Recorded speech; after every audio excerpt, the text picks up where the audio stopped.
So God exists, and I should just accept that?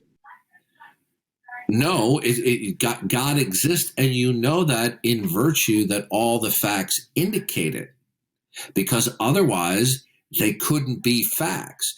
And I will demonstrate it to you. I will objectively prove it to you. Okay? Okay. Can you have facts in an open system? Can you define open system? Yeah, it's a system where there is no ultimate absolute God who is a creator, who is instituting what's possible and impossible, and that the particulars that make up the facts are only what they are because of God's plan.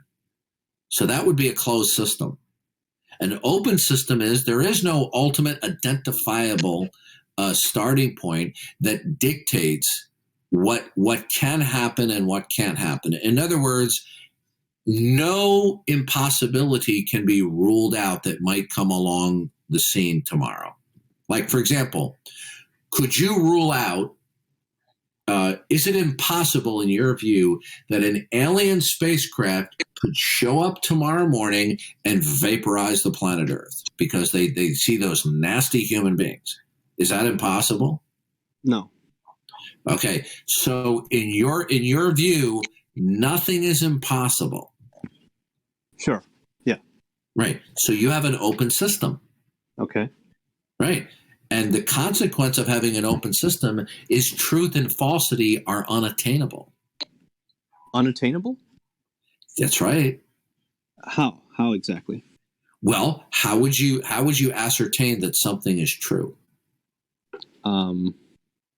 Like, for example, it's true that the Nazis lost World War II.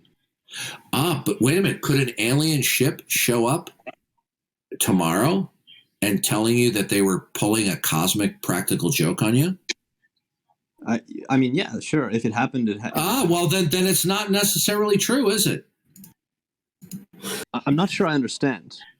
No, what you don't understand. Look, did people think that it was true at one time that the sun orbited the Earth?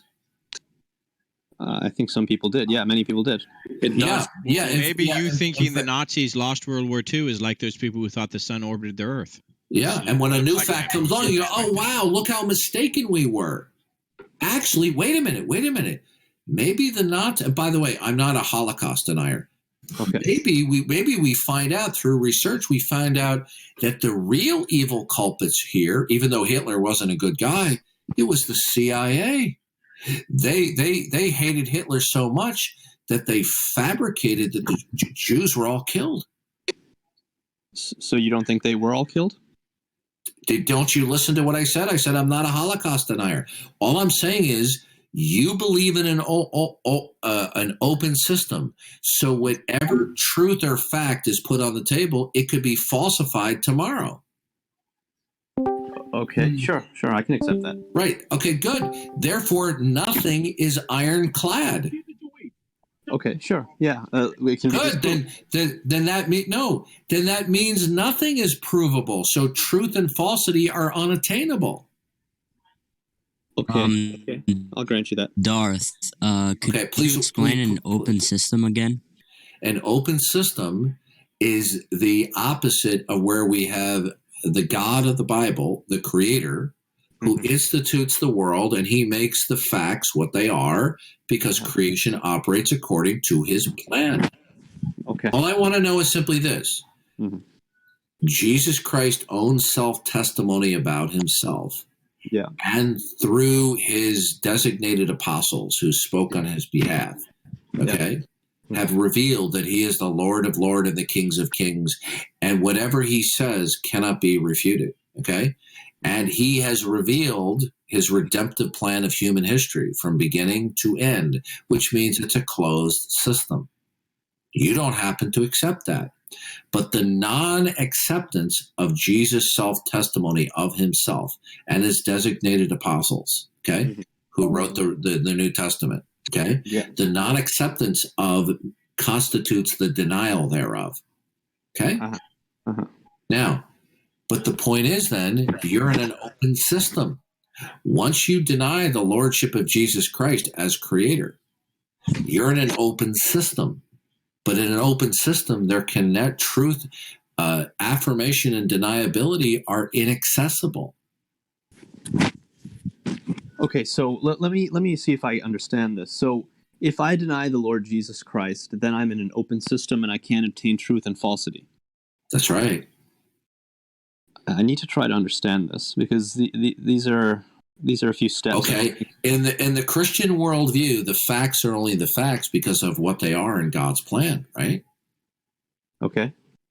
So if something's not a fact, but it's deemed to be a fact, then it would be false. And it's only false because there would be something that is true, that it's a fact. So a fact is only a fact, not just because it happens to be, but because it's within the plan of God. So you have a closed system. Okay. A closed system. Yeah. You have God an himself framework by which to interpret things. Yeah, God is the ultimacy of reality, the absolute that institutes and secures what's possible and impossible.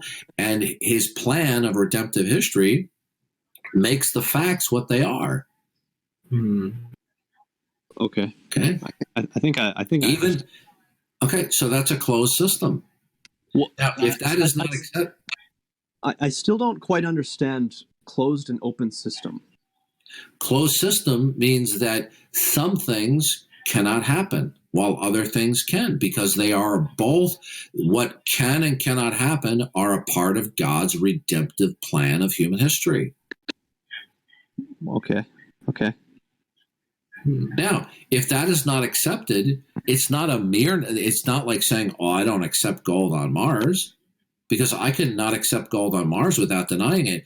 But when it comes to the Christian worldview and Jesus' own self-testimony of who he is, what he came to do, and what he's going to do when he comes again, if that is not accepted, that's a de facto implicit denial. You are therefore denying the closed system. So therefore, you're in an open system. But if you're in an open system, you can't affirm or deny anything. Right. Do you believe in a... but wait a minute. But here's the problem. You ready for this? Here comes the coup de grace. Okay, this is the nuclear bomb dropping on Hiroshima. Okay, yeah. If you're in an open system, you contradict yourself because you're closed to the identity claims of Jesus Christ. The moment you don't accept them, you by implication deny them. But in an open system, you can't deny anything. So your worldview is self-contradictory. Okay, but let me get this straight. So did you comprehend what I just said? I'm trying to. If you reject the closed system of Jesus Christ and his salvation, the Bible, the Christian worldview, right? Yes. You will then be adopting an open system, right? Okay. Where any new fact, any fact could appear tomorrow to displace any other previous facts, or a new fact could come along, right? Okay. Right? Like for example, tomorrow afternoon, a spaceship could start orbiting the Earth. Yeah. Right? So you believe in an open system, right? I'm still reluctant to say yes. Either you believe in a closed system or an open system. Okay, but I don't know what either of those really mean. Still, let me see. Let me see if the creator. Listen carefully. The creator-creation distinction, as exemplified by the God of the Bible, the creator-creation distinction necessarily entails a closed system. The creator, what distinction? The creator-creation distinction. There's God, and then there is his creation. And the creation, all of the particulars of what he institutes and what he permits to come to pass only happens because it's a part of his plan. Okay. Yeah, an open system simply means anything can happen, period. Okay. That's right. So nothing is impossible. But in a closed system of the God of the Bible's plan, the only things that can happen that are what God permits to be involved, incorporated, and achieve his ultimate plan. So either you believe in the closed system of the Christian worldview, or you don't accept it, which means you will be adopting an open system. And what are the consequences of adopting an open system? Complete incoherency and self-contradiction. Because if you say you believe in an open system, that any new fact can come along, but then you can't believe in the fact that Christianity could be revealed, because to not accept the Christian worldview is to deny the Christian worldview, including the denial that Christ is Lord and that he's coming again in his second coming. But in your open system, okay, you could not allow that Christ could come again because you've already rejected it. So when you adopt an open system, you're actually closed-minded to a new fact of the second coming of Christ. Right, but is the Christian worldview the only closed system? Yes. How? Because the Christian God is the only one that exists. You believe that, yes. No, I do believe that, but it's also the only one that exists. Because you know how I know it? How? Is because the Christian God is the only absolute ultimate God. All other gods throughout the human history, they're not ultimate and absolute gods. And if they're not ultimate and absolute, they're not God. Yeah, but if Islam says their God is ultimate and absolute. Oh, here we go again. But no, Allah is not ultimate and absolute, sir. But what if they say he is? No. Okay. Is the Quran the word of Allah? I don't believe it is, but they do. No, they do. Okay, good. So let's take them at their word. In Surah 4 and 5, the Quran botches the doctrine of the Trinity. It condemns the doctrine of the Trinity, but it refers to the doctrine of the Trinity as Allah, Jesus, and Mary. The Christians never taught that. This was a major historical blunder. Allah is taught in numerous places that he is the greatest of all deceivers. Okay, yeah. If Allah is the greatest of all deceivers, okay, then there cannot be human intelligibility for anything. If there cannot be human intelligibility for anything, then you're in the same scenario as an open system, which means you can't have intelligibility for anything. Okay, but so why are you asserting things about what Muslims do? Why are you putting on the table something that you don't believe? No, I'm just trying to figure out why only Christianity can be a closed system. Because that the only God. Well, first and foremost, is he has revealed that he is the only God that exists. Number two, he is the only God that has the characteristics and the attribute set, so there can be human intelligibility.